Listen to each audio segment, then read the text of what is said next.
𝚟𝚑𝚙𝚢𝚅, Shalom. It is with great joy that we invite you to join the Global Kingdom TV channel's first ever trip to God's Holy Land, the land of miracles, the land of Israel, the land of the Bible.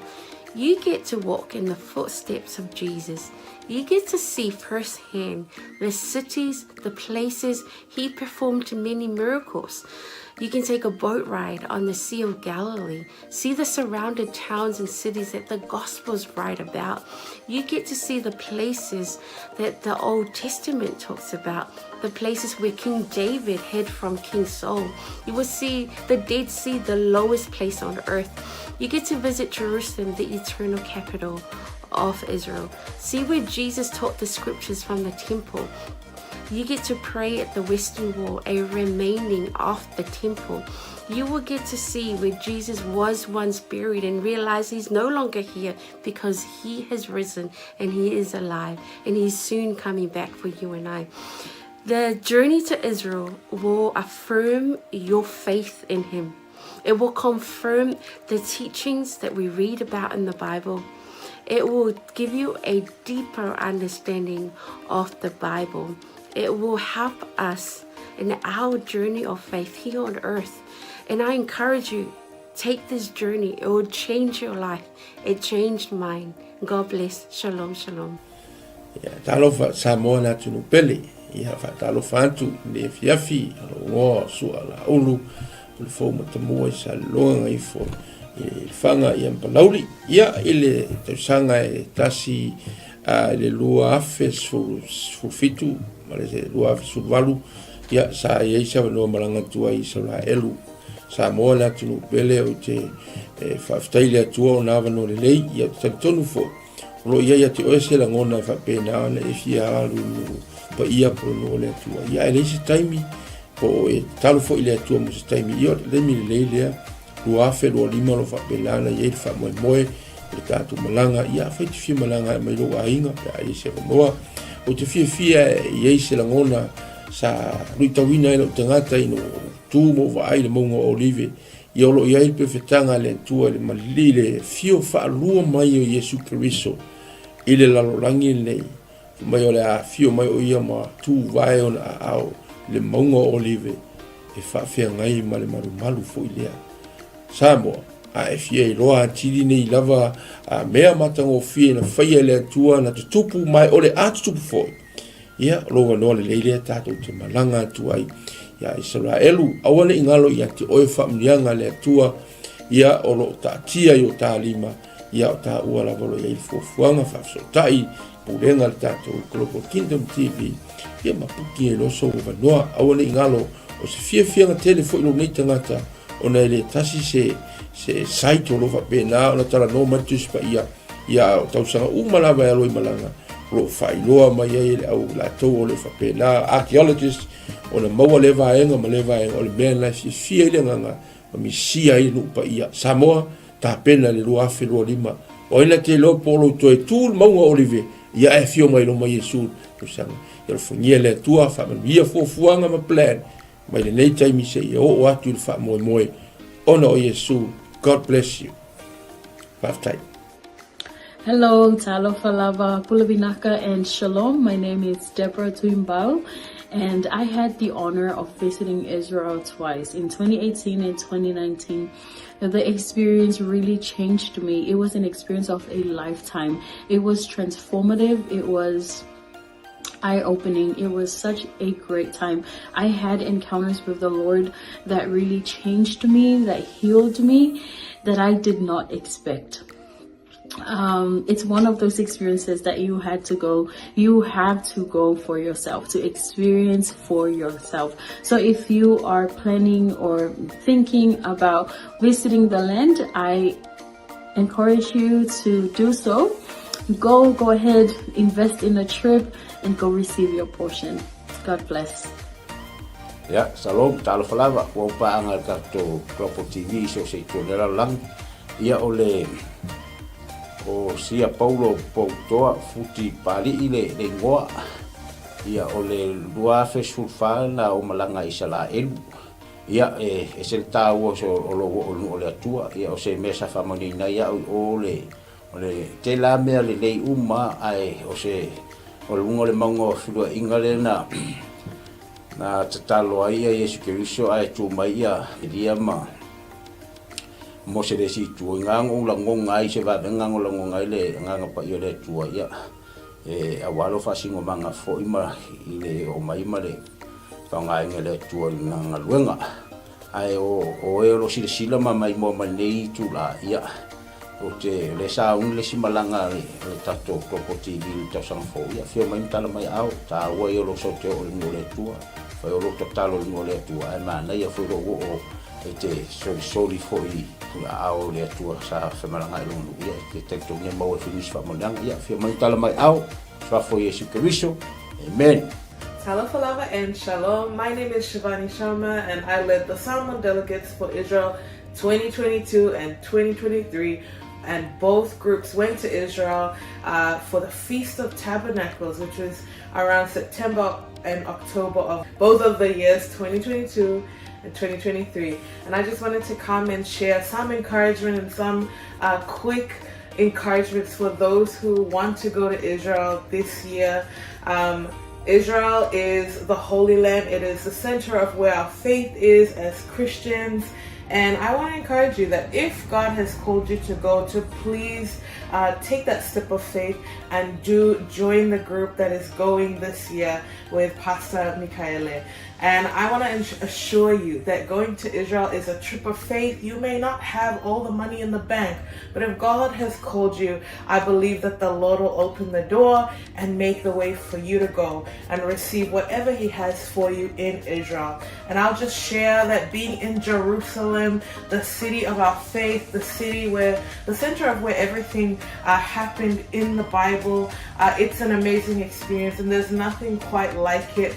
And I can say, going to Jerusalem twice, 2 years in a row, it did have an impact on me, and I encountered God in a new and fresh way in Jerusalem. And I also want to let you know, one of my favorite places in Israel to go is the Sea of Galilee. And we know from scripture that the Sea of Galilee was where Jesus did many miracles and ministered during His time here on earth. And it's one of the most peaceful and beautiful places. So I do encourage you, if you do get the chance to go and see the Sea of Galilee, where the Bible comes to life. So if you want to have a fresh encounter, even with the Word, when you read the Word, it is so different when you've gone and seen those places where Jesus walked, where Jesus ministered, and even the places where our Lord died and rose again. So that's my encouragement for all. If you want to go to Israel, I believe this is one of those opportunities for you. So please take a step of faith and get ready for the portion that God has for you. In Jesus' name. Yeah. Fatalo fatu pa ia malu Samoa ia olo wingoa o Ioelu maninoa ile tausanga lua afis fuluvalu ia o tausanga le na tatala ia le liisa vanoa o te malanga atua i Israelu ia o se fatu puina lava le fia ma le oli ona talitonu ese fole faitau le afio ngā le atua. Ia ese fole vainga ina uahalu ma vai matu lau ele. Ia tele lava ni luitau na o mai. Ia ai pei lava o le na o vai ai le vai tafe o Yoritana. Ia o le vai lea sa baptiso ina ai Yesu. Ia o lea sa whaatino ai la mātou baptisonga. Tō tele i mātou 5 fa i mātou sa whai en mātou baptisonga i sunga foi whawhengai ngā peo na mātou iai. Ia la ngona lava le mamalu o le atua sa whai foi le viinga, ma whai pesenga, ma whai le tautalonga. Ia ona o le anganga whaaftai i le atua, le iawa noa tala mai e le atua. Ia a whai o iaise mo i mitinga, ia te oe te fia malanga le nupa ia. Ia lo wawa noa le lea lea ua saunia le Global Kingdom TV ia le wawa noa ia e whai malanga atuai o no le swafo Yesu. Amen. Talo falava. o lo wingoa o e seta wa apsuanga whaumui. Whaftai le atua mo le neia manoa o maua e mawhai ai ona o whaasoa atu i atu oe. Pe a whai o i atu oe se langona e te fia asia le no upa ia o le atua. Le neia fiafia o te fia whaasoa i atu oe. O se filifilinga tonu, ma le ame o tonu. I lo wo atu iai, o le a e iloa ai, pei ona o wo iai, e te langona le iai o le atua i mea uma. Lea na o whaapea i foai lo uloto, le iti oa a moli mau le afionga pa ia le atua, na o si fea ngainga ma le nuu o Israel. Va ai i ai le manuia i so se mea, lau ele o la autoto o mea uma, manuia ia o le atua o lo talia Israel. A whaila o ia te oe se nau ta inga e te fia asia, e maua lo wa noa, tātou te toe malanga whaatasi ai ma oe, pe a whai e te fia malanga, i le nei malanga o lo o tāpena nei, ia ona o le suafa o Yesu, amene, ma amene.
Ia le tua, tai le tua ni mono le mutatu.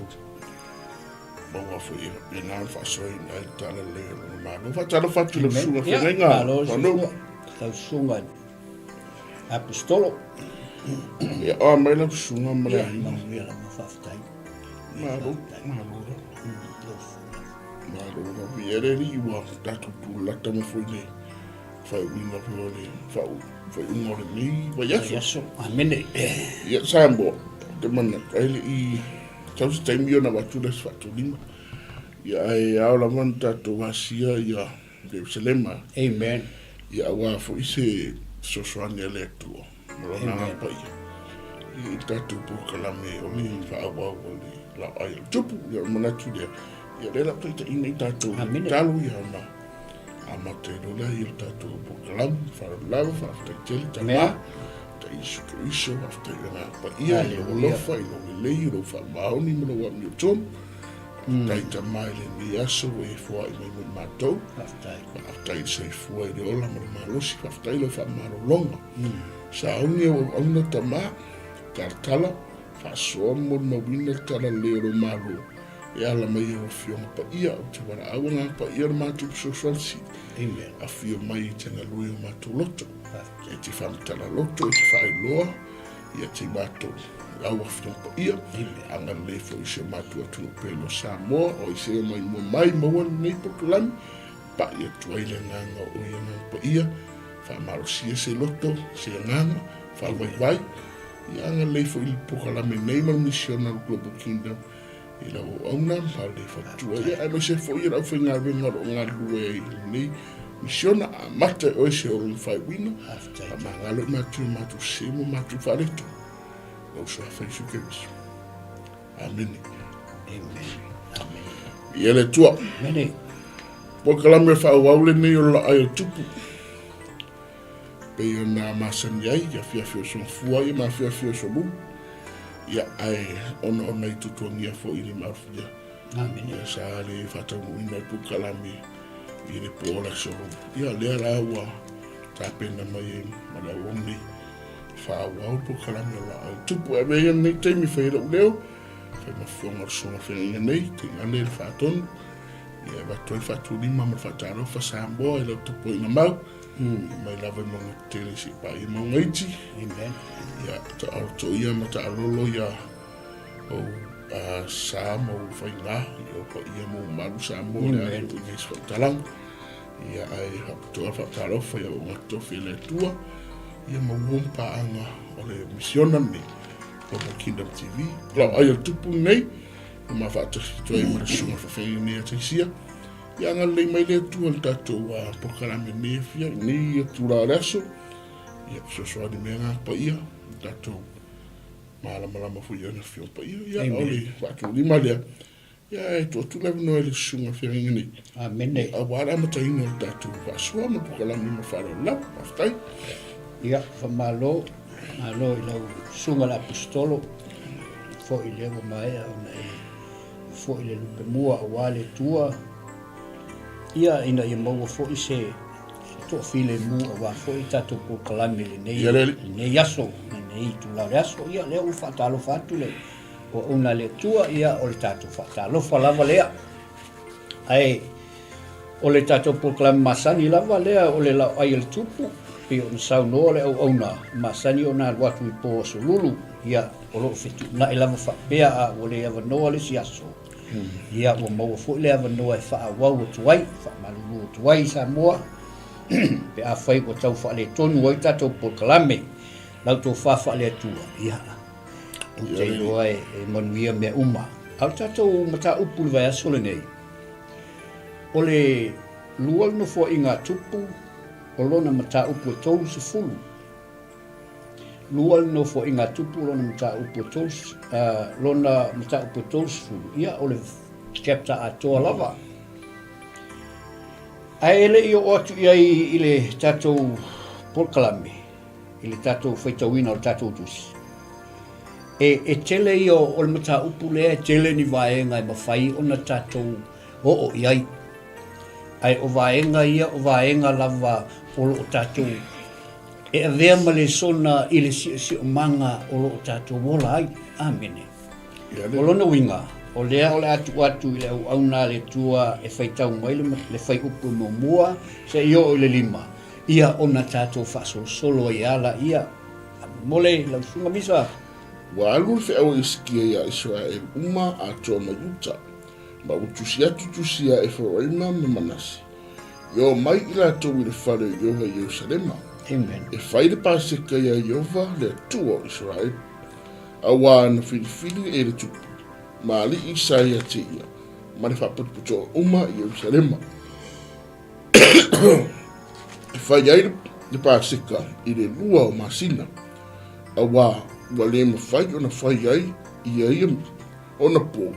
Awa o le au whai taulanga e le uma o na whapai aina i la tau e la tau. O le nufoi e le i whapotopoto ina i la tau Yerusalema. Wa tonu le nei mea i le manatu o le tupu a toa le manatu o le whapotopotonga uma. Wa la tau whamawina le whiwhininga e tāla i atu ja Israel uma e ngata mai i Peresepa. E ngata mai tani. Yo mai i la tau e whaire pāseka ia Yehova le tau Israel i Yerusalema. Awa wa la tau le whaia. Awa wa la tau le whaia tele pei ona tusia. amen amen Pei lima a. ia Ngaka. ia ai ole whaftai lau sunga ai le i whaia le tatou review le a matau tuosu nga le luang whai upu kia kango iai pāsi whamamole mai le lusu malai whai upu muli e lua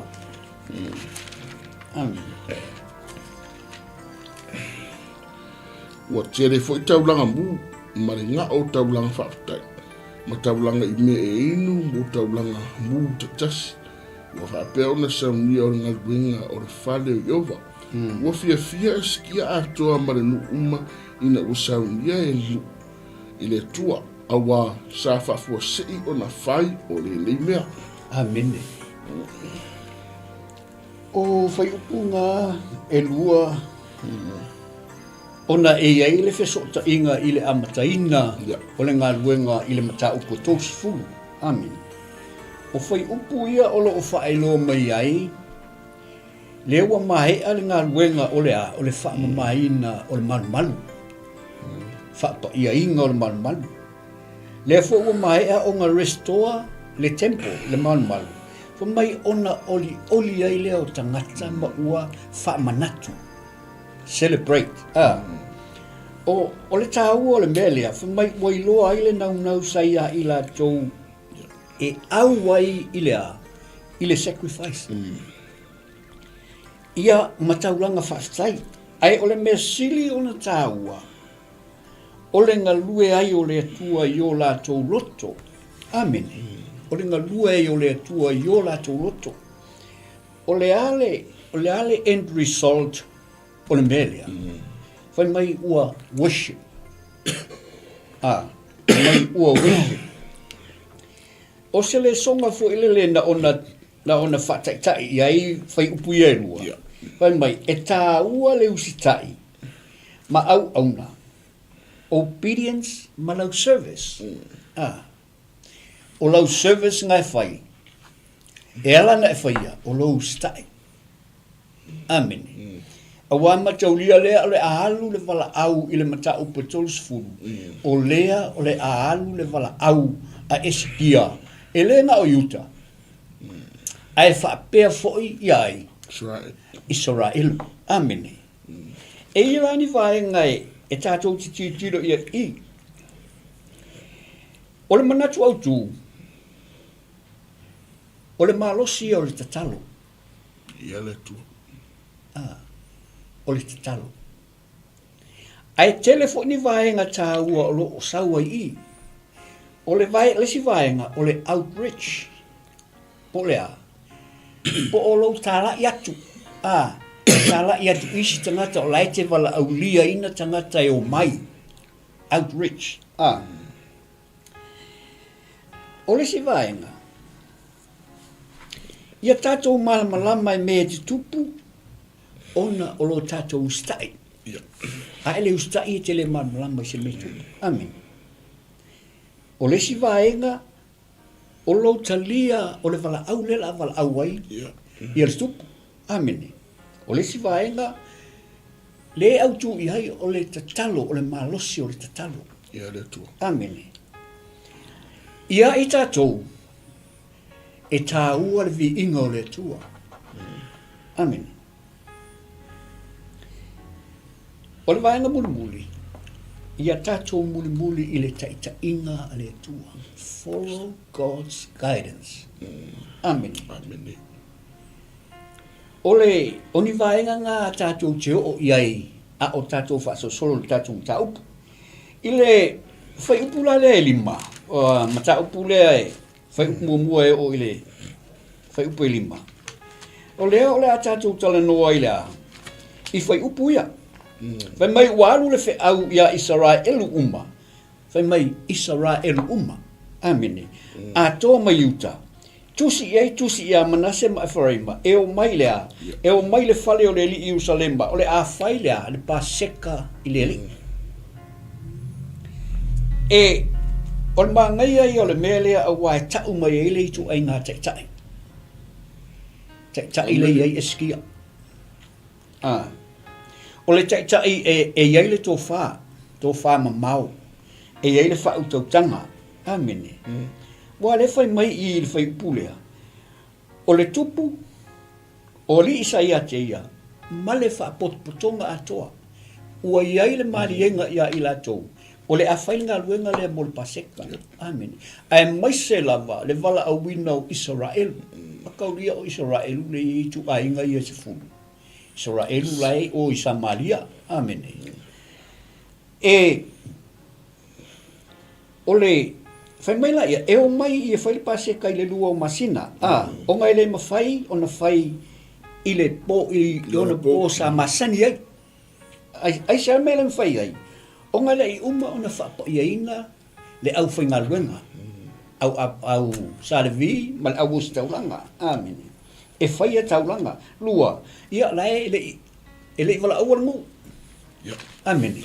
La ka ape ngu, la wala au. Ua tonu whamai ua kongulan mga kua kupu ma whapotpotonga atoa. Ua tonu le manatu o le tupu ma le whapotpotonga atoa. O le tupu o le sili ma whapotpotonga. Ua mali lie uma iai, amen. O le tāua i o le mele aisea. Lana o lai tala noa i le lei ma le tāua le sota inga le tupu mali i o le nuu o le whapotpotonga atoa i tutonu o ai. O sai uta po Jerusalema. Langa yeisi mea fai ko kasi a lesi kangaka. E fai te tatou ili fai ko kasi a lesi mea. A wala vele le tofi fo ile le tate mafo fau iai. A wala vele te tofi la wa iai tate so ona fai ai mea. Amen. Langa ele le iai va ai alalo. Onga le follow sutra i alalo ele paluinga ko kasi le tupu e sa fe sili lava isea ise fa tofala inga ali ole nu mal fa potonga fa mal fa po lima ola to fa mawina le filfilinga ole ale winga ole fa tau ola to fa mawina le filfilinga ola to waya ila to le malienga fatasi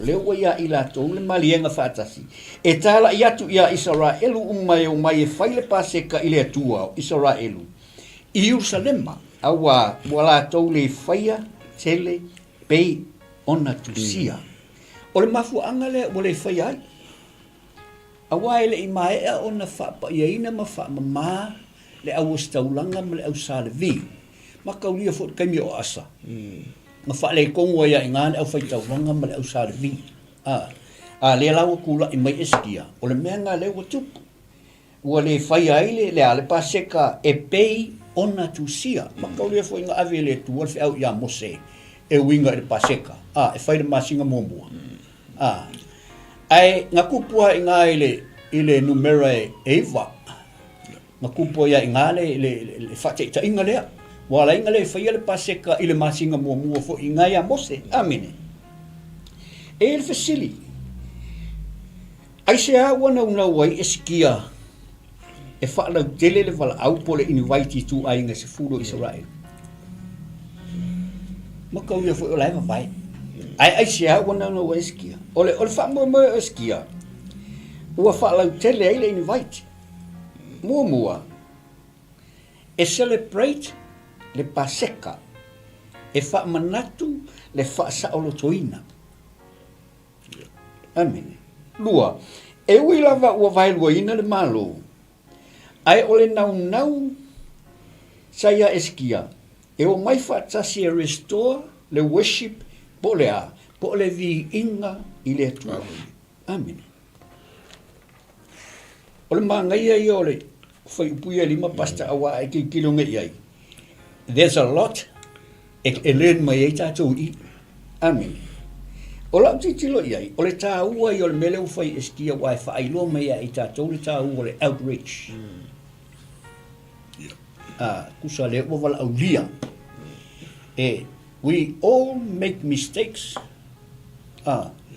ai lo popole iai eskia i lea i le kulanga ngā ola e mga o eskia o mai e wha manatu fa mangaku fa kasi fa sa lotoino ila to mai fea mai ai kupito ole mafu anga le wa o le wala au eskia ia Israel olo nana unta tainga e o mai umale nu regardless of their past au le toi mafu fau in bien kukupu o ese senga po o mena tupu ole taua le ole reach out amini ie olo umana mia le upu amini dona winga a fai o ka pe fo ole por kalame ole reach out por kalame ia ita to ie e mana mia pasta Alo, la vale, se muero su inferno.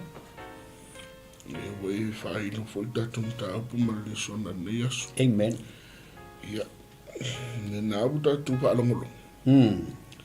Pe ona opu fo ia tombua fo ia tatu paso. Amen.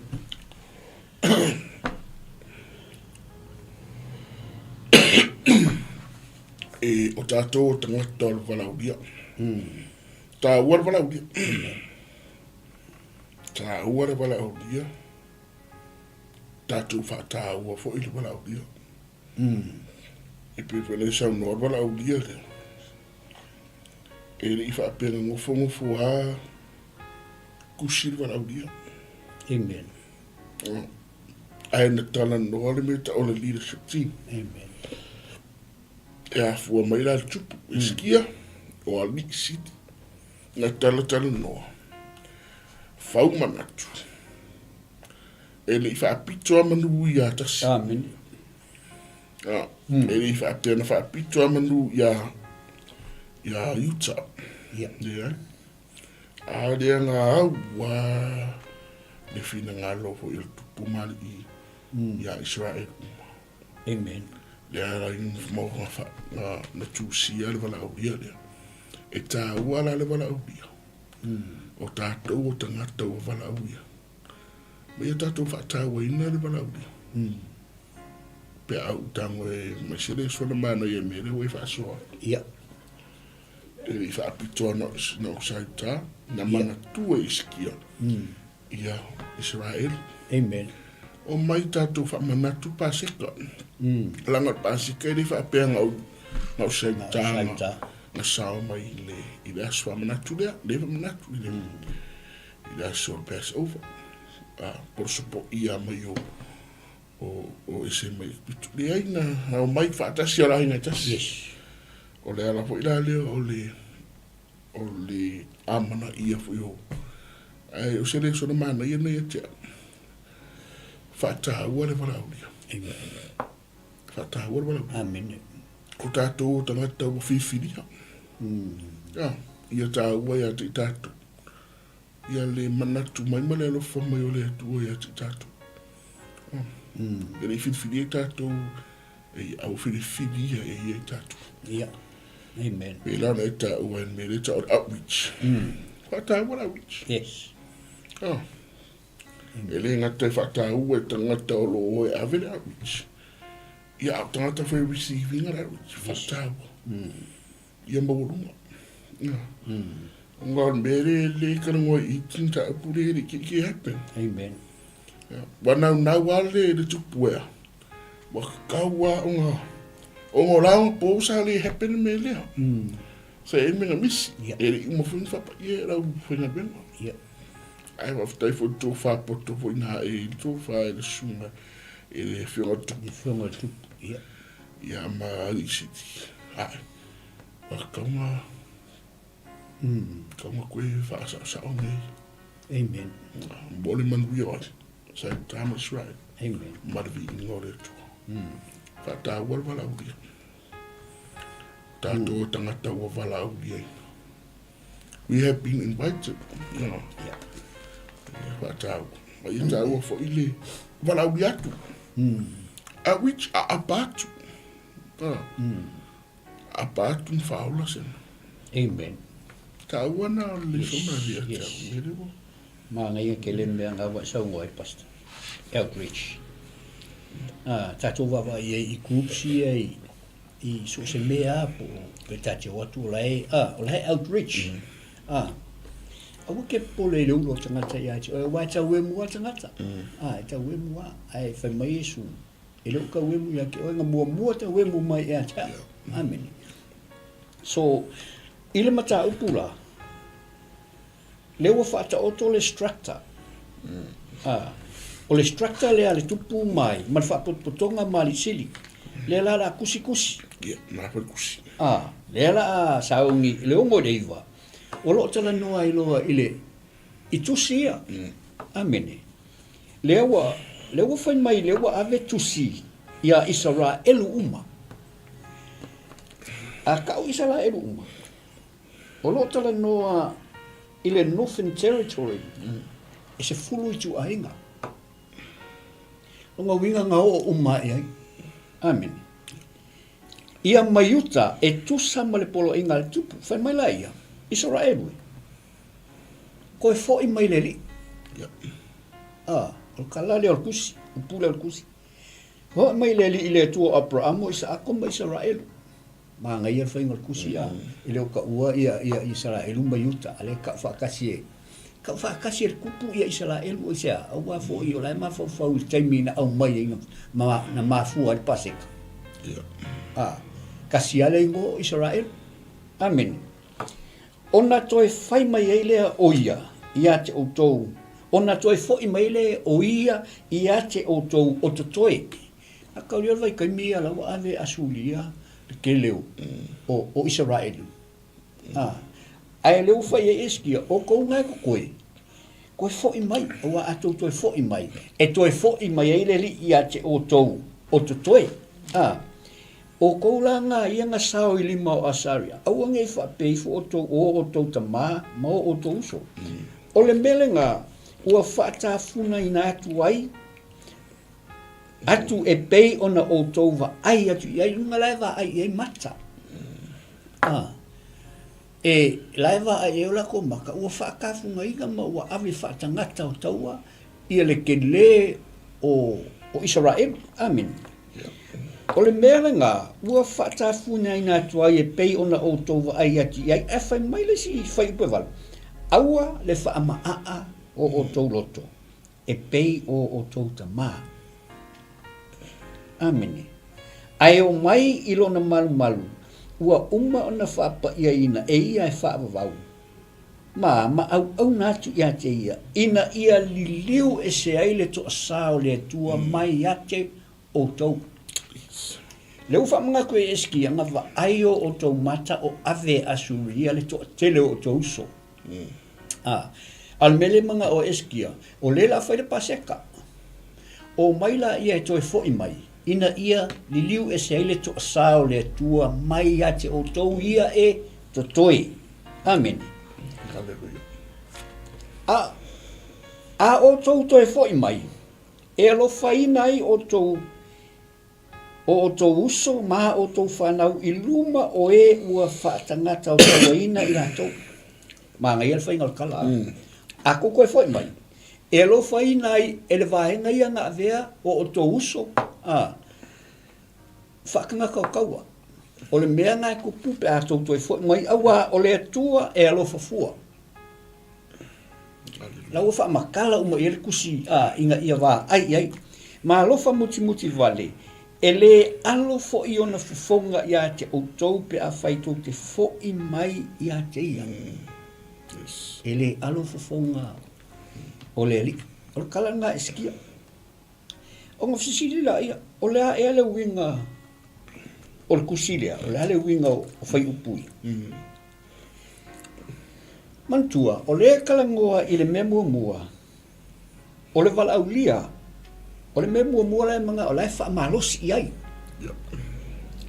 Amen. E iai le tau o le invitation ma le encouragement.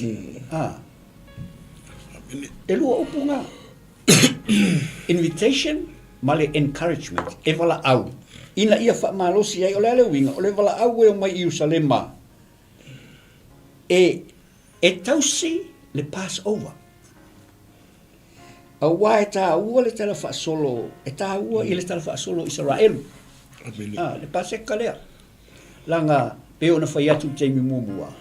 O le paseka sa tasi ale malo Israel. Amen. O le ka ua langa e le tala wha solo pito. O le ale ka ua. E mana tua ai le alofa muti vale o le tua. E mana tua ai le alofa muti vale o le tua. O le tua. E whai whengainga. O le whengainga le nga whai e le tua ma Israel. O le Passover. A o watu a uwa ai e le la au whaalava. O uwa ai i ai lea i le toto. O na o pasi lea ma le whale. Amen. O le kuala le nga whai le whengainga lea. Le whengainga lea nga wha ailo ai le lofa muti vale o le tua. God is willing to forgive us. Amen. E ngau wale atu e whamangalo I tātou. Ai o loo whailo mai e fōi. E iai consequences o le leo stai. Longa winga o ngā kai le sau, o leo stai. Ina wala au lea tupu. O loo whamangako fōi iai. E iai mea kupu pe a leo stai tangata. Amen. Kusa o leo wala patai ina ia whamanatu mai ai ia I tātou le me tupu. Pe a tātou fuli tua, pe tu ua le tua. O lea a pelvala au a eskia. Ma wha malosi iai me tutupu. Amen. O le message le e kongu I le vaenga lea. O le powerful ia. O le wha moi moi. O le hope. Amen. Praise God. O le lako hope le ngā. Amen. Sa ili ilana wha mangalonga. Toi fo'i I lele. O le whaunga al kusi, pastor. Malo. O le wo mauna fa mawina le filinga. O le filinga. Le fa mai wa. They established a decree to circulate a proclamation. O le filinga wanga e proclaim mai le mana onga le tupu. Te foi mai. I had waku le invitation there. I had waku wai marikusi tupu. Se lua mea I o le proclaiming o le decree there. Fa mawina le filinga le a tupu marisi. Tala I le palauria paseka. I had waku wai marikusi al tupu. Tusi fa marisi al. O roba ai tusi le tupu mai I le ono anga I le iwa. O le fi au a koa le a wa mai I on ta pule lo wa. Amen. De wo ma pa I le sunga ro fengi. Ai o me mo bu wa le a makar kusia toi. E whananga Israel we. Ia outou to e fo'i mai a Yehova le atua. Amen. Return to the Lord. Amen. O le fi au mo bua le lewa. O le mantua le avatu tala I ngai o mai paseka. A wakwe ma upa mano si le mai le tupu. O le tusi mai le tupu. O le finangalo o le tupu. O le polo inga tupu. Amen. Whananga Israel. E a fiai I sauta. E a fiai ia e tu e se fulu o Israel. E o tasia. Whananga Israel. Toe fo'i mai I le atua. Amen. O le whea mo buanga le ke le pi e wavala mai I la wat. Lua. E moe I le wat. Submit to the Lord. Amen. Ia outou tu ina atu outou ia Yehova. Amen. Lua lea. Yeah. E le nga te fo'i mai I le tua. Ai wangaro ngal te fo'i mai e sa unfongofo. Ai fo'i mai ma tu ina atu outou ia tua. Lua lea. Lea ki oko mai I mele le whamalo se lau usunga. Tolu. E maua I le wat. Whai mai. Ia au auna ia Yehova lo outou. Amen. Serve the Lord your God. Yes. So o mea ia o lea o le tusi lea. Ai pe o le highlight mai ia ngai mea ia I le konkusi. Au auna I le atua. Amen. Ia le. Amen. O le mea ngā ruki vai I le whi au le awe. O le awa kuru whi au e o mai o le whara au dia. Ai abatu e maripolo inga tupu. Yes. Ia outou e te fo'i le to return to the Lord. Praise the Lord. Lua, submit to the Lord. Ia outou ia tu ina atu. Ofo ina atu. Amen. Tolu, au ona. Langa e mwhainga e ofo. Ai e mwhangofo. Amen. You can submit and then you just do nothing. Do nothing, yeah. Return, submit, serve. Sure. Amen. Amen. Amen. Fai loa loa ia, but fai o ngatus, fai mai. For the Lord your God is gracious and merciful. Yes. Ia leli, le fai wei. Wa. Ina ia liu e selo na to sa ia te autu. Amen. Ona o le atua lea. O le atua alofa. Yeah. Langa e le se aka o le vango fia foi. Ai fefel sasa. Yeah. Fefel fasi. Ai le fai loa mai ia tupu. Se foi mai. O le atua lea. O le atua alofa. Ia le fai upo e iwa. Fai upo e iwa. Yeah. E alofa fua ma alofa muti vale. Praise God. E le langa e se aka o le vango fia foi. Awale i lopra ngā fo i. Waleva o ngā fia ofo i nātu. Waleva o ngā fia au. Am kwa le loa pra hale. Ale wha i loa mai i tupu. O le atua lea. Le atua to ta maho isa. O Abraham isa kama Yakobo. O le atua alofa. Ma le alofa mutu wale. Gracious and merciful. Amen. Praise the Lord. Koe whai loa mai i. E le ire malea. E le alona fonga. Amen. Danga ele ska ka venga le fifth make a rejection. I don't find me do not worry. Paulo mi auto for awful. Amen. Au auna. Ongo le tua lea. Alo famina le futu tu. Ele alo. So atu situ. Ele te enai tatu. Amen. Isa ra e lue mana onga lea iskia. For mai. O so maru siwinga. Amen. Ele ai sang sala ele mo foi fa mangru. Amen.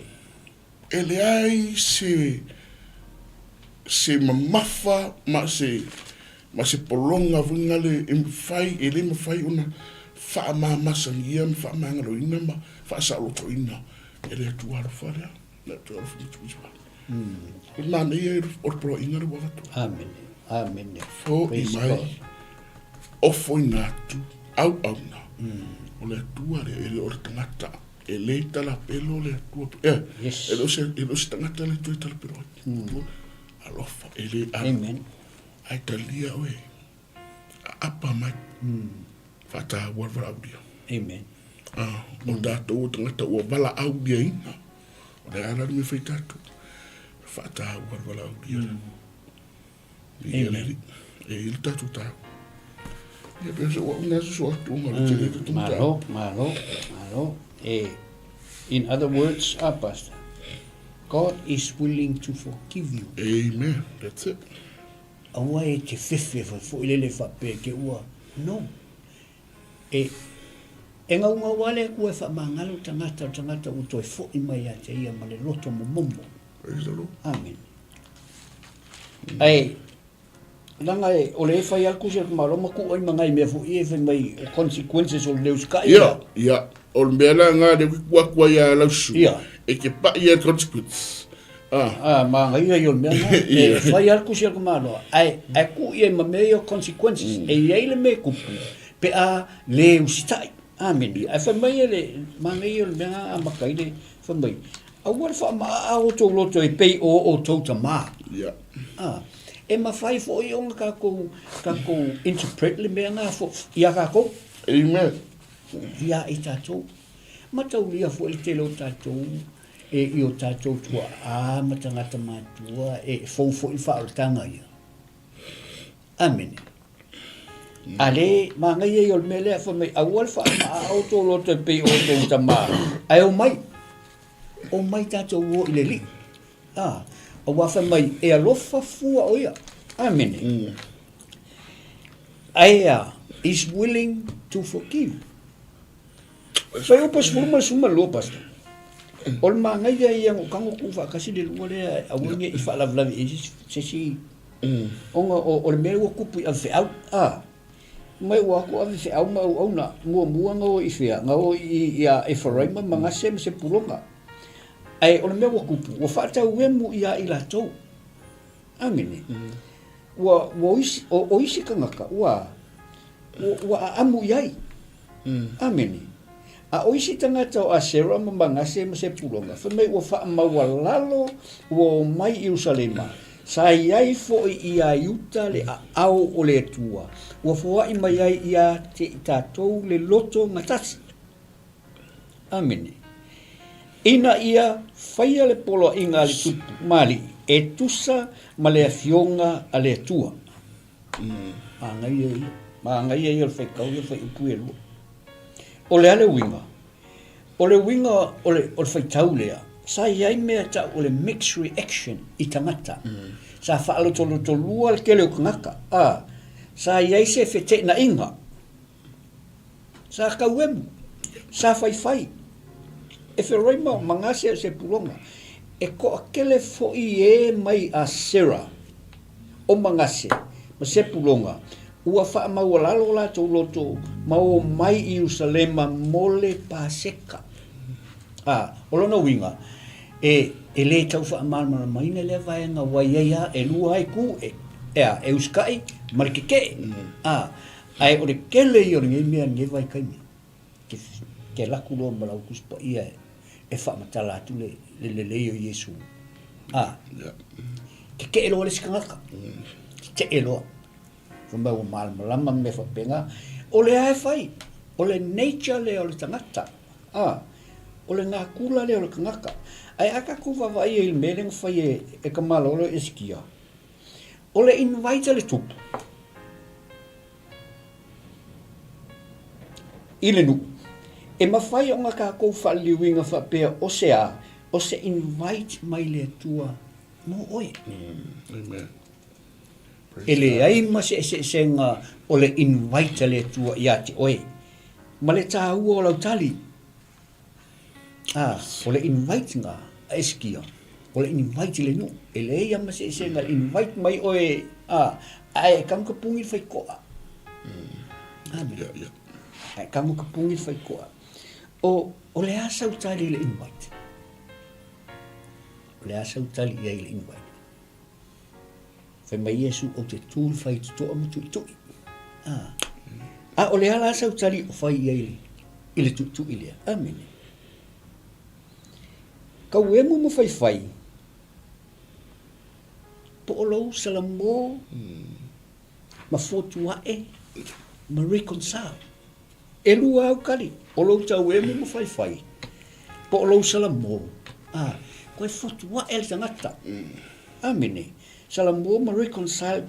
Ia pei tātou o e ua wha maualalo la tau loto ma talia le wala au. Pastor. Ia leri. O le mena lina tā ua ia ramutanga. O tātou tangata ua wala au ia ina. E whai ona apalai i. Ia. Apalai teimi tātou te whaalongolongo e upo le tu. Amen. E le teimi tātou te outreach ai. Amen. Tāna ia. A inga le mea ia o teimi ia wa o mea ana pōna. E a inga makingai. Ia. Ai pewena fa ta ora mtanga. Fa ta ua le wala ulia.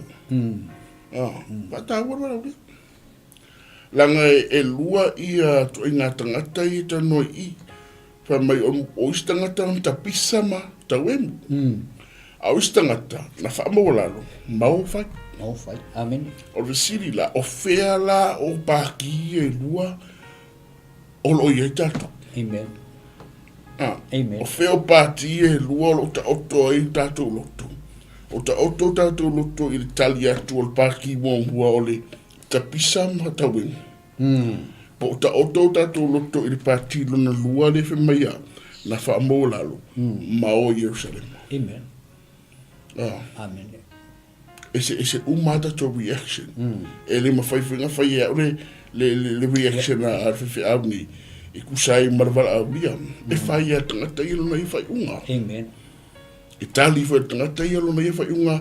Tali atua i wala au lia lea. Lea wala au lia.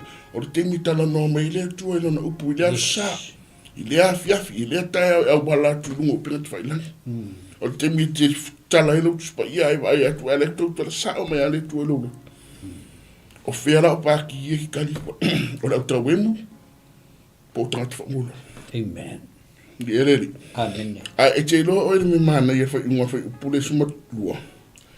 Matua o le alaku i kongu o tutonu Yerusalema o le lau mua o ngā tutonu lea o le alaku o tusi. Amen. Matpura i ngā tupu. E whamaina i eile a o le atua lunga yuta. Amen. Ea, ia kaula mua. Ia tau solo mua ia yuta. Ngā mai a, e o pongi le wala au lia lea. Ia reri. A tau wemu mai la isora elu a ia wa ai mai. Ele o la vea yuta i le langu le o tau wemu matapisa ea. Whamu lalo mai o pongi. Amen. A rea whai menga ire a o le atua lunga yuta. O i wala vale whai loa mai ai. O le au lea na mu mawhanga yoi e le ngang o le atua i le tupu matanga mali siri. O te mi fo ila o mai whea o le atua i ati tātou. I a tātou i loa, e le o mai tangata. O tangata o le awi au. A o le au lea o le e mu ma stir, ma save umai e ngang pa ia o le atua. Ia ai a tātou a tanga. Mene nenga whea kwera mtanga o li te mi o le o tātou tangata ua wala au lia ina. Amen. Versi alo. Amen. Ma ia tātou whaata ua ina. Le wala au lia. Amen. E tā ua le wala au lia. Ia tātou whaata ua ina whanu wala au lia. Ia tātou no su. Amen. Ma ngai e yon me ngā whaipunga sifurua na isa moai pasta. Mai wai ele au le atua. Ai kangolai wha umul whai mai. Kasia. Ua fuai mai e a te la tau le loto ngā tasi. Amini. Ua fuai mai e i a sayuka le loto ngā tasi. Amen. So e ka ua ia lo salamo i le atua, ma i le liu i le atua, ma e wha maoni ai. Ua aironga kalia e le akua e le au le atua pe anga wha pe le wha maoni sauta. Amen. Ai whai mai wai e le au le atua. Ua maua e yuta le loto matasi. Amen. E lua pa ki le kalangoa le whaife au. O le talia ma te te. Ma ngai ai. Lua pa ki o le tauemu ma le salamo. E fuafua i a te oe lau tali. Ne ma whai ona o tali e tuina. Ai na ona watu le wha malosi pei o eskia. Ina ua ave le tusi i Israel. Ave le invite, ave ia i malaka malos. Amen. O ngā whamaila ia o ngā ho o ngei lawa, o mai tangata. Whailo ngā luenga. Whamai ia, ua ave ese whata whai tauranga. Ave ese whata whai tauranga. Ave ese fo i mea sa whamua i me manongi. Amen. Ai ua ia i lātou. I lātou, e toi foi i le tua o lātou ta ma le viinga, ma le worship. Ka ua ke le viinga. O nga whai leo le paseka i le aso sfulfao le masina e lua o le tausanga lea. A kaulia le ufa tino, le ufa kingo. Whai mai ua maasiasi le au o si taulanga, ma le au sa le vi. O le mangai e o le mangai mai ai ua maka muli. Mata o masiasi. Ua mata o masiasi. Ai sea. O le visiri ai sea. Aua foi ua fai me whakari. Ua le fai lo le mea ka ulo se mea fai loa. Purify. Ua whatu ai o na whaamamaina o la tau tangata e tusa ai ma lo la tau wala awina. Ua whakuai le vahenga. Lea la ua whai mai ua matai o masiasi, amen, lua. O ngai le ikau mua ku foi le vala auria. O lea la ua koe whaapopo le si kaimilea. Inga ia whai e le taulanga, amen. O le ka ua ia, sa tolo i le masina e lua, ai sa tau nuu lava e pei o na whaatonu wai e le atua ia mose. Koe ku le masina e lua, sa whaape ngā fo i kaimio mose. Sa tuu fo i le masina e lua, onga o se whaale tonu sa iai, i ka ngaka o Israel. Ane. Numera e ono o lona whai upu e iwa e sfunga le wha. O lo sawa i le tala na whai ei le atua ia mose. Nā lai o na le tau nuu le paseka i le aso mua. Le masina mua. e winga le sauninga le pasek.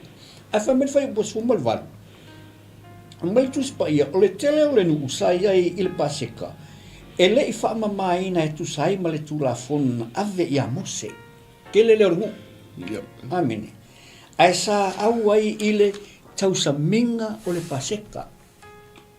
E ui lava I lo la tau le ato atoa. A o lea ua sa ili ile alofa muti muti vale o le atua. Amene. O lau sa ili le atua. E sili atu le tā ua I mea e whaasa. Ma mea whaatanga. O le ale tā ua le melanga. Ngai loa le leie eskia. Ua a ai I le paseka e le tusai ma mea ua tusia. Ngai loa eskia. I loa le leie eskia. A le maa ngai ai o le mea kupu I. Ampasilia. Loa le sila fia le kupu, le mele ua kupu I kangaka. Fai mai intercess loa ka maloa. Sau loa ka maloa ku le vau ai. O le nuuma le atua. Ai sea. Ngalai loa eskia. Tu le vau le atua, o le nuuma le atua. Amen. Fai mai le kako thim. E tā hua le titalu. Power of prayer. Fa mai o ngā kakalo lo leo eskia mo le nuku. Ina ia wha mangalo I la tau. Ameni. Wha mangalo le nuku. O upula I o kalo eskia. Ia I la tau umalava o e saunia o la tau loto e sa ili I le tua. O le li I le tua o tau tamā. E ui ua le wha mamaina.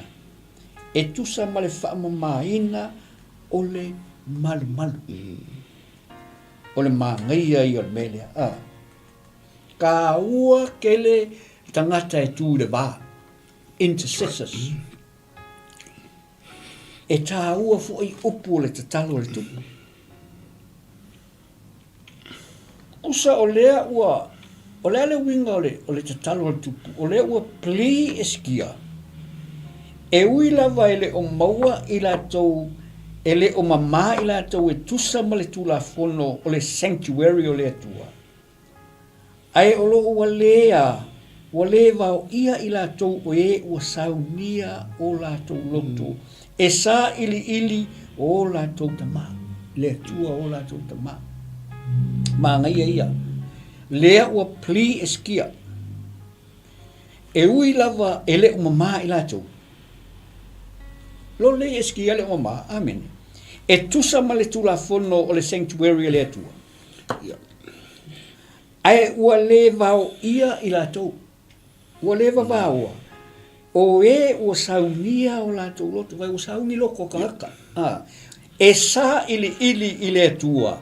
O la tau tama. Le vau alo eskia. Sila fia le eskia angasala. Sau lo eskia kakalu. Instead of vau ia. Ai ngofo ka malo makakalo le ku le vau kangakai. Amene. Ai sea. Ua va ai eskia le mele kupu. Ua sa uni o la tau loto e sa ili. E leo le mea e ngang mga o eskia. Mai lava le tusi ina ua ave tusi o mea ngang mga eskia. Ave le tusi o mai. Ai se i fai i se upu. Se ngā luenga. Amen. Fa pia fo tatu. Pasta. Ia le tua maro la me fa so le fu. To tele ia au le fa pa ina li. Ia ga ko ai tua amata me ra foi tau nga me servi. Anga mai ile lava lo al malo. Ai pe nei sa no e do lotto e le o ischio. Ia mai tangata. Ia wa e riski mi finga le e fai e kunga se mere le. Ua matua lai ana tangata I upu tu laloma. Ona leo ta ua I ni whapa ina. Ore nā tuwai fa tangata I mo hua fasi kwa o king ia fa kwa o ai. Mele na whai al tupu iskia. O sea o onga ma se whataita I ngā mata ngō fiteti. E nei tā ua, na tūra tupu I mo le atua. Moro na nu. Moro tangata o le maro, mo se uta, mo Israel, mo rau whai taulanga, au salvi. matatalo. Amen. Amen. Ai kasi pa kala foka. Ia fa mangalo me yo val. Le angale le ya I auto malawa. Amen. O e o fili e masaungia e sa ili le tu. Amen. Le hara si me si le vai e tol ta ma. Le vai e tol te tai. Le vai e tol tupu. O la kom fai. O la e la ala. Yeah. O la e si lo wa ala tum fai. Ala me si de. E si dia ku le tum fai lo le tum fai. Ara ve ku le tum fai la sai. Amen. Tu ro tupu mo le tua. Mo mana o mie tanga te fa peito no nga le tua. Amen. Mana o mie tanga te fa peito no o ainga maftanga. Mana o mie tanga te fa peito no fa nga malo fa nga nu. O tanga te tu I lumo le tua mo le la tele. Praise God. Mo le to tele. Amen. Because you are pleading your case. You are pleading for these people. Yeah. Bi eleni. Ele on me fo ile ang fasa wi na lota ia mana fana. Yes. Nanga sa ye tanga tanga tu lumo le tu mo la tu. Ave fo ya ofa ta I fo ya ta to to ala Washington. O sungai fa fenga ngam fa tu. O ila to ni o lo tu lumo le tu. Yeah. Mo e kalesia. Mo tanga to e kalesia. Mai la wada matua si o tala bom fana. O ta tu ala Washington. O lo tu lumo le tu mo. Mo le ai ngato. Ine ya manuia me re fa. Foi dar bere foi ai tabla mo ya. Tabla mo tu puiskia. Amen. A fa me ara tu le ngava ku da matanga. O le malo si anga o te talo. Amen. A te talo la lea. E se mai ku nga isi kalo. Yes. Long this is intercede. O lewa e tu mo le ngaka. Praise God. Amen. E se ara kalo masani ki masani e kai au le fefi kai au. Ar kalo lea o e tu mo le si uso tangata. Yes. You are fighting for your brother, your sister, for everyone. Amen. Praise the Lord. Onga lea, busira feel tu. Ko ke le ra le fa pe. Amen. O le marsi anga por power talo. E fe me ari de ia lea. Ari ka ko vai. Fa fonga ina skia yova. Fa fonga ina skia e yova. Ma ua fa malolo ina e ia le nu. Amen. A kalo il foi upo e suiva. E foi upo dos fumea. Heard. Yeah. And he came through. Fa fonga. Fa malolo. Amen. Asia langa e se kalo lea. This is intercede. Praise the Lord. Amen. Pusa wa sui le shempia. Yeah. Wa shift le kia nga re. Afa pe masanga e lu fa. Ma pe ka le sikia. E ora ke intercede mo le siuso. Li malo. Yeah. Le era wa shift le kia. E so o me fa i mea. Wa fa fonga ine le tu eskia ma wa. Fa malo lon. Amen. Praise the Lord. Amen. Blessing on blessing. Yes. We make mistakes, others. Yeah. We all make mistakes. Ele o ato ato foi lo tato fatino ina o tulafono. Ele o ato ato. Ai a fai o salamo mana una o to sa ili lo wala ile tua. E welcome oi. Praise the Lord. E welcome oi ile tua. I lo nau le sa ili ia te ia. A fai awa e ngau sa ili ile tua. E welcome oi. E o le tua e sovereign. O ne ngalo ia i tato o le tua e sovereign. Pe o e ka ua fa me ua whaafufonga. O whaafufonga ina e skia e ele li.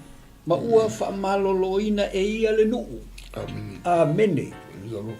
Ma ai le power ki taloa. Are e kakalo ku iskia i solai. Amen. O le aluina. O le power le o te talo. Malo si anga le o te talo iskia. Nga whaafufonga i eile li i wai ai sea. A wafo i o te talo iskia. Na mafua o na o le alofao iskia i le ngu. Not himself. O le alofao iskia i le ngu. Le ang kakalo ai. Ai sea. Langa lailo iskia nga sala uma. Wa ai le paseka e mea ele talafeunga pe ona tusia. O ngā kakalo ele o skia, it was not for him. Ele mo ia, ai mo ai. Mo le mo. Whamaila ia. Ua sila ia i fofonga o le atua. Ai le whamaila le vesle lusa furu. Ua whafonga inga e se kia le akua. Lal meng whai le atua, mo. Yes. Wa e mo le atua i le tatalo. E move le tua i lau tatalo. Amene. Tatalo. O mila ia le lusu kasi pasta. O whaivi inga i le aso ma le aso. La ua staulanga ma le au sale vi. I la au pese. Iau whaivi inga. O le alme ka umai e ka ua fo le vi inga. E tā ua le vi inga. Ai sea, awa fo i o i le wha ilo mai, awa o mai ia i tātou le tā ua le vi inga malou, malou loto a toa. O le vi inga i leo se masani. Ai it's a must. E ta tau. Ai sea, awa fo i o le mea ngai mga oi le tua i ate oi. Ele ai mase me mga oile tua ya te oe ngal pauale me mga oile tua ya te oe. God's got everything.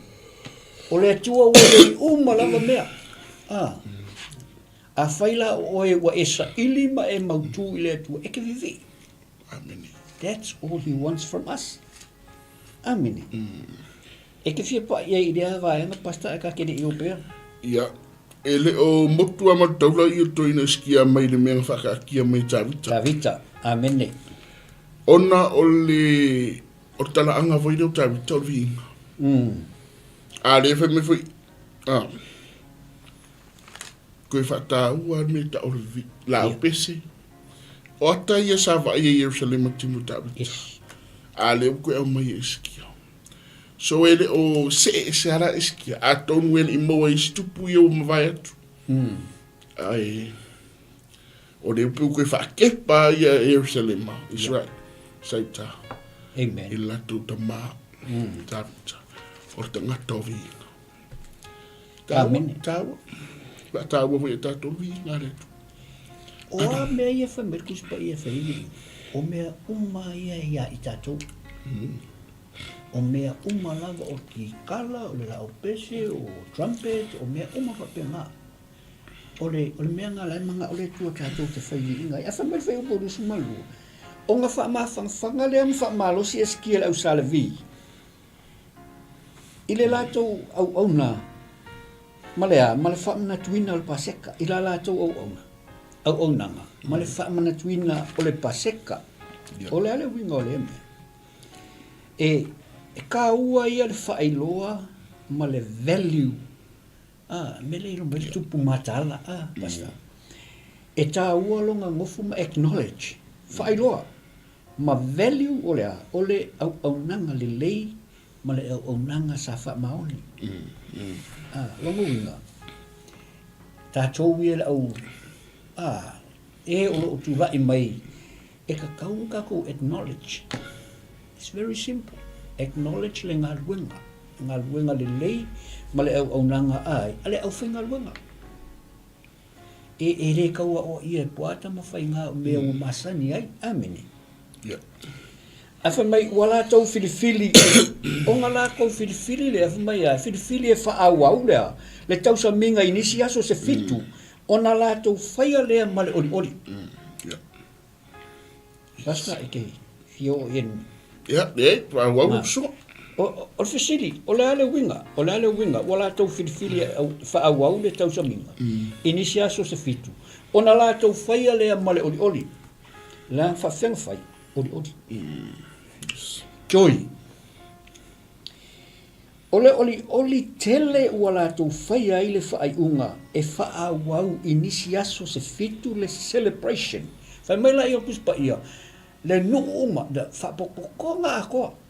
The whole assembly, mua, O le tala no le tupu lua, kala ngoa ia lii uma, kala ngoa i le whaapotonga atoa, yoka ma isa la elu. O le tala no le whaapotonga atoa. O le keyword la wale i whai upu ieru. O le oli. Amen. Wa kaunga uma le celebration. A whai mai wala ko koe whaau. Joy of the Lord. Aisea, joy. Ka ua ke lele joy. Tango winga kau onka ko follow your instructions. Le mana oile tua ia i tātou. E ke mau waile oli. A onge nga e oli se mea ke vai e fai. Ma fai. Fia e fai. Amen.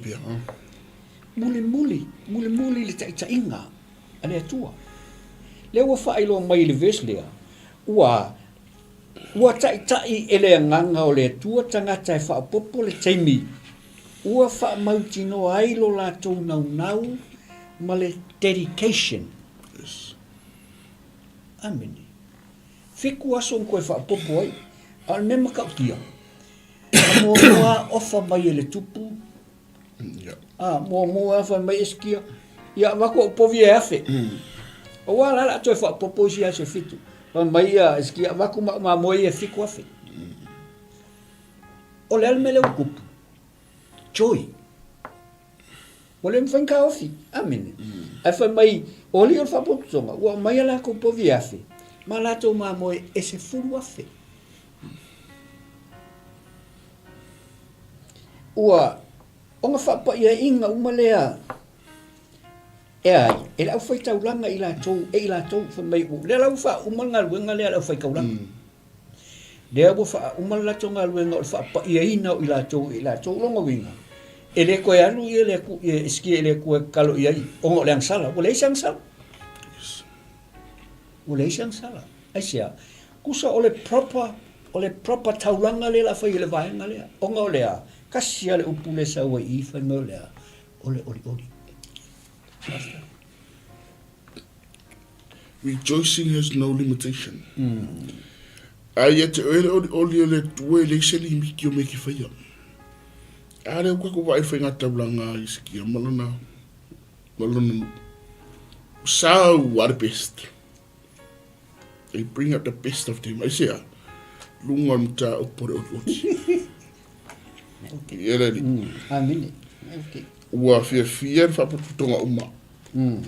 Ora upure I le whama o fia ma ai whamai whai upu e strong. Sa iei fwoi le fia teri iu sa lima wa eri iai se me whape iu sa lima talu na po Solomona le atari. O tawita, never before this happened. There was a great rejoicing in Jerusalem. I say, le wa whai mo le olimea. Amen. Pesi pe ka ku pe Afrika urunga ka ku sa. Ina malo matu e fai me fifia. Ngo re Oli. Ale buka ko va ai. E buta tu va ai. Ai fa me fa mun bolia. Wa fa man buia tu ya wa fa fonga ina fo yo va la tu leo.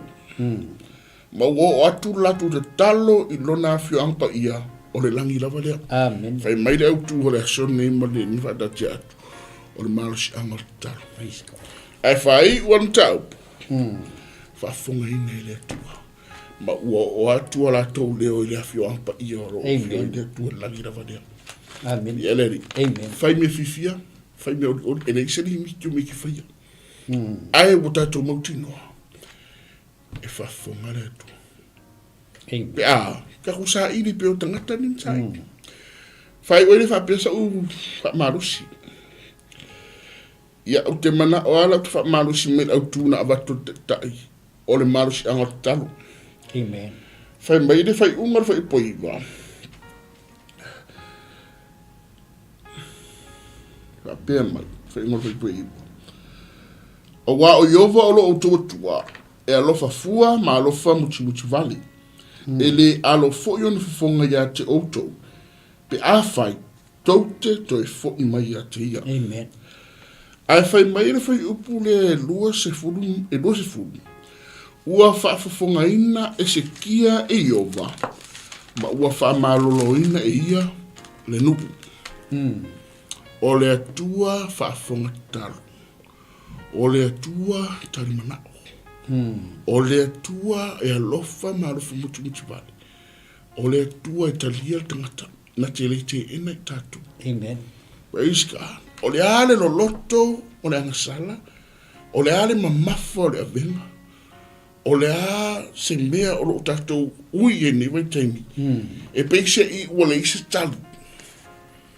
O wani ngalo ya te tatou, e alofa le atua. Yes. Pau wale mea o le fo sa ili. A o le atua o ia le atua alofa. E le alo na fonga tangata, e le peo tangata. E ioe nei ai le aitai hao. E ata nei e wha uutai hao. Amen. A o le atua e le alo, e wha fonga. Pena ona wha fonga ine le atua i le talo iskia. Pena ona wha fonga ine le atua le leo o Israel nsaita. E wha fonga ina fo i le atua o tatou leo. Pe a whaia, toi fo. Amen. Sa ili. Tui natu. Au au. Le atua. O le atua wha fonga. E iai ni malo si angataru. Amen. Wa manu ia le atua i lo fina ngalo. Pata. E mana ia i ole me le pastor mai. Pa ia i lufufu. Ia. Pamai ku a ustaulanga. Masale vi ua whaamanuia i le whapotonga. Mataulia sa masiasi. Ia, sarvi. Sa masiasi. O le pawa o le tatalo le na tatalo i eskia. Mangalo uma mea. Wai puma i se ai langa le sa masiasi. A le fai mai ni fai upu muli. Fai mai ua tutura ua si taulanga masare vi. Ua whaamanuia i le whapotonga. O le ala winga o le fai taulea. Ua avea le au si taulanga ma le au sale vi e fai mafofonga o le atua. Amen. Lua, ua whaafofonga le li i o la tau leo. Ua o atu a la tau te talo i lona a fio anga pa ia. Ua o kakalo kambaia asa masi asi i le fai upo iwa. Amen. Whamela ia, o le langi lea. O le winga. Le wa vea la tau mafofonga o le tua i tangata. Mua, whamanuia. Lua, tatalo. Lea whamarkus pa ia na whaafofonga mai i aile tua mai i lona a fioanga, mai le langi. Amene. Amene. O lea se le songa le leia mo ta ua. E whaafofonga ina, e whaafofonga matali mai le tua i lau tatalo. Amene. Praise God. Au ake mga ku iau whaale tonu. Tangata umai whaale tonu. We all make mistakes. Ai tatalo e sala moma e tatalo i le tua. E whaafofonga mai. O whaamanuianga fo'i. O le tali lea i le tangata e tatalo. O le tangata e whaatuatua. Maustai i le tua. O whaamianga nga. Sa moa. O le tato po kalame lea. E moli atu le nganga whaftai mar whamalo. A wā fo ilo taimi whaali ua tato mafuta i le nehe fiafi. O le nehe fo i awa uli. Ia, manatu o le tato po kalame lea. Ai o le ato e fo i le tato po kalame i le asolulu. O le asolulu lawa i le fiafi fitu u valu. E tato taimi masani i le asolulu la o atu o one ngalo. E whaailoa atu lava pe asu i fo isi aso ona o tūtungia.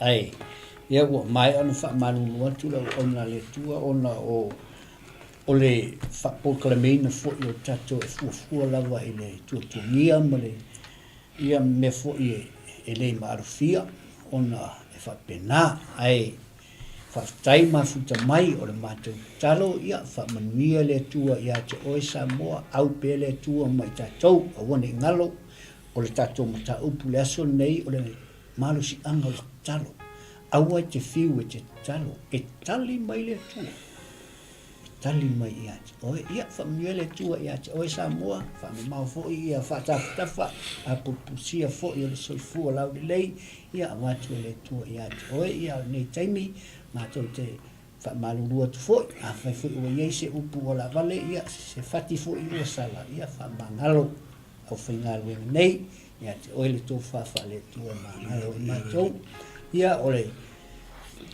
o le tatou polokalame lea Samoa ia manuia fo'i fuafuaga o lenei aso tatou feloa'i i le asululu ia o le a faise tatalo e fa'auma i le tatou polokalame matou fa'afetaia oe le atua i lenei aso fa'afetai i lau upu sa matou fa'alogologo ma le toto'a sa matou fia fo'i e whaasoa ma talanoa i le paia o sio matou atunuu o loo mawhai ona maua mai le polokalame.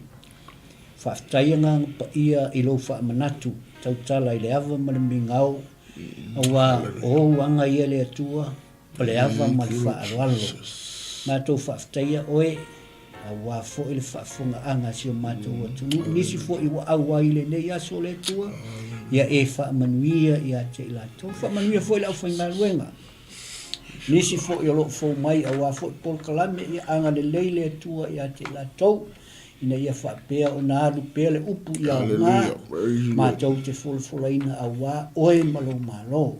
Whamanuia le whaatonu o loo ngalue mai le atua le whaaleina o le tatou polokalame. Whamanuia le au auna nei ia whamanuia fo'i ia Samoa o poto ona o Yesu. Amene ma amene. Soifua ia, manuia. Talofalava, Shalom. It is with great joy that we invite you to join the Global Kingdom TV channel's first ever trip to God's Holy Land, the land of miracles, the land of Israel, the land of the Bible. You get to walk in the footsteps of Jesus. You get to see firsthand the cities, the places he performed many miracles. You can take a boat ride on the Sea of Galilee, see the surrounded towns and cities that the Gospels write about. You get to see the places that the Old Testament talks about, the places where King David hid from King Saul. You will see the Dead Sea, the lowest place on earth. You get to visit Jerusalem, the eternal capital of Israel. See where Jesus taught the scriptures from the temple. You get to pray at the Western Wall, a remaining of the temple. You will get to see where Jesus was once buried and realize he's no longer here because he has risen and he is alive and he's soon coming back for you and I. The journey to Israel will affirm your faith in him. It will confirm the teachings that we read about in the Bible.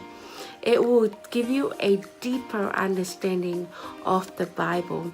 It will help us in our journey of faith here on earth. And I encourage you, take this journey. It will change your life.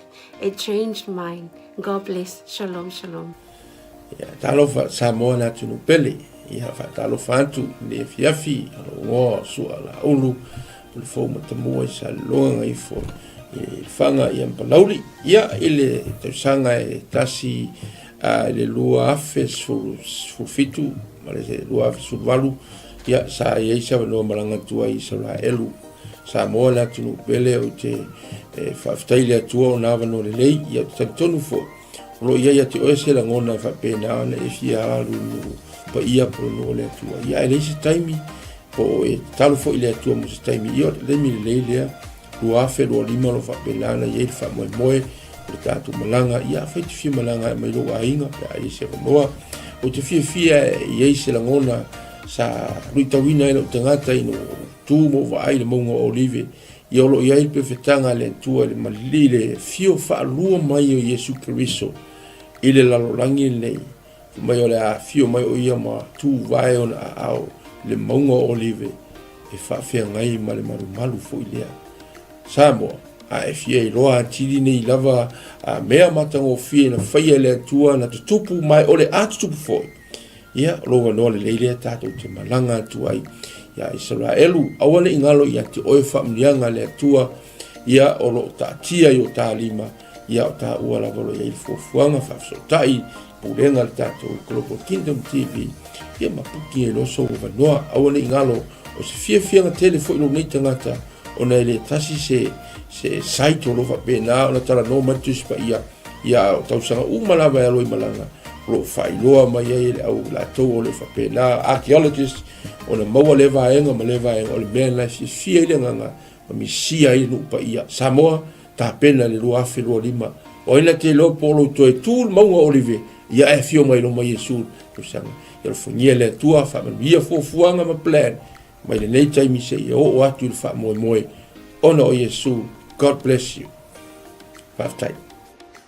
Hello, 𝚟𝚑𝚙𝚢𝚛𝚒𝚑 𝚘𝚡𝗏𝗏 and Shalom. My name is 𝗵𝗚𝗚𝗠𝗏, and I had the honor of visiting Israel twice, in 2018 and 2019.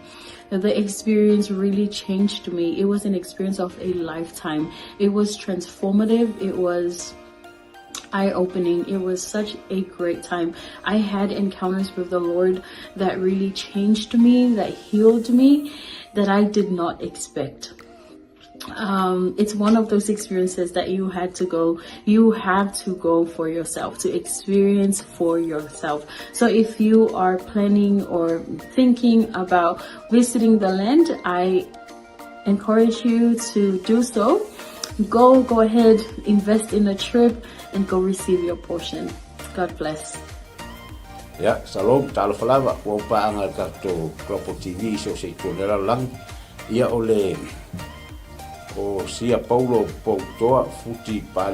le ngoa ia o le 2.5 o malanga i Salaelu ia e se tāua o lo le atua ia o se mesa whamanina ia o le te la mea le lei uma ai o se o le unga le maunga o whilua inga le na tatalo ai Yesu Keriso ai tu mai ia ia ma mo se le si tu ngango la ngonga ai se va ngango la ngonga ile nganga pa yo le tu ia e awalo fa singo manga fo ima ile o mai ma le fa ngai le tu nganga luenga ai o lo sila ma mai mo nei tu la ia o te le sa un le simalanga le tato property bill ta sang fo ia fio mai tala mai au ta o lo so te o le tu fa o lo totalo le tu ai ma nei fo o te soli fo i au le tu sa simalanga lo ia te to ne mo finish fa mo ia fio mai tala mai au fa fo Yesu Keriso.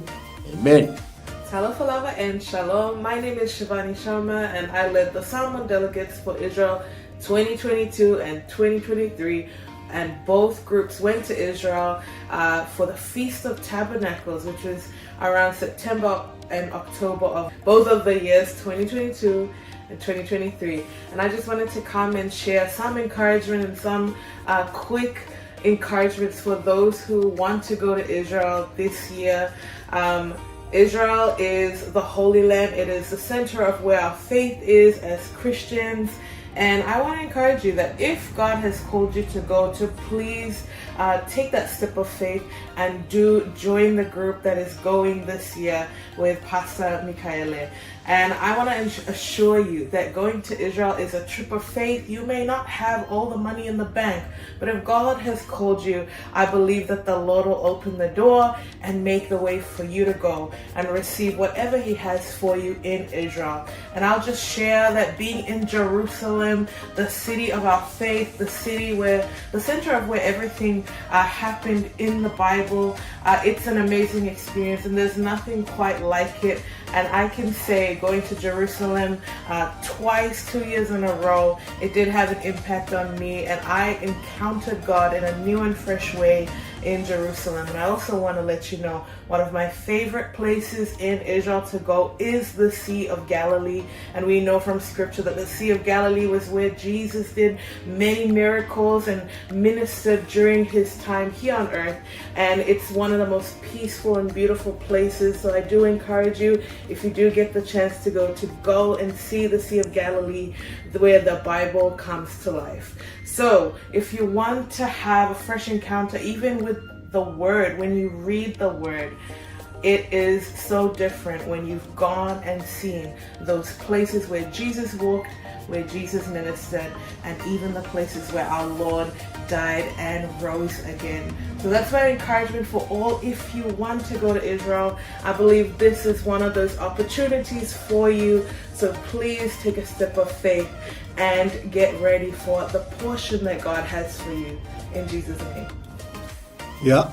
Fatalo fatu pa ia malu Samoa ia olo wingoa o Ioelu maninoa ile tausanga lua afis fuluvalu ia o tausanga le na tatala ia le liisa manoa te malanga atua Israelu ia o se ta fatu puina lava le fia ma le oli ona talitonu ese foli faitau le afio ngā le atua.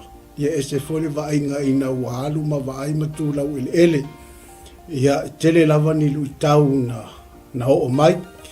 Ia ai pei lava o le na o vaai ai le vai tafe o Yortana. Ia o le vai lea sa baptiso ina ai Yesu. Ia o lea sa faatino ai la matou baptisonga. To tele i matou 5 fa i matou sa fai en matou baptisonga sunga foi fa fenga pe ona matou yai ia la ngona lava le mamalu o le atua sa fai foi le viinga ma fai pesenga ma fai le tautalonga ia ona o le anganga fa aftai le atua le ia vanoa tala mai le atua ia a fai o yai se moi mitinga ia te oe te fia malanga le nupa ia ia lo wava noa le leilea, lea ua saunia le Global Kingdom TV, ia le ava noa, ia e whai malanga atuai, o no le swafo Yesu. Amen. Talo falava, o lo wingoa o 𝚟𝚑𝚑𝚡 𝚌𝚙𝚙𝚢𝚑. Whaftai le atua mo le nei ava noa ua o maua e mawhai ai ona o whaasoa atu i ate oi. Pe a whai o ia te oe se langona e te fia asia le no upa ia o le atua. Le nei a fiafi o te fia whaasoa ia te oe. O se filifilinga tonu, ma le ame o tonu. I lo wo o atu iai, o le a e iloa ai, pei ona o wo o iai, e te langona le iai o le atua i mea uma. Lea na o whaapea i fo ai lo uloto, le i tioa a moli mau le a fionga pa ia le atua, na o si fea ngainga ma le nuu o Israel. Va ai le manuia i so se mea, lau ele o la autoto o mea uma, manuia ia o le atua o lo talia Israel. A whaila o ia te oe se nau ta inga e te fiasia, e maua lo wava noa, tātou te toe malanga whaatasi ai ma oe, pe a whai e te fia malanga, e le nei malanga o lo o tāpena nei, ia ona o le swafo Yesu, amene, ma amene.